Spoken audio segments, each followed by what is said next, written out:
If this happens after rain, fix your soil now. After it rains, do you notice water just sitting on the surface, not soaking in? Or worse, soggy soil that stays wet for days?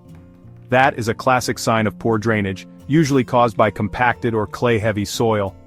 It is not just annoying, it is deadly for your plants. Roots need oxygen, and when they are constantly underwater, they suffocate, rot, and die. Fixing it is easier than you think.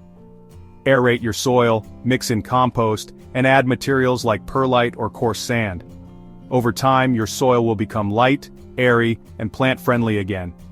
Do not wait for your plants to drown. Subscribe to Smart Garden and learn how to protect your garden from the next storm.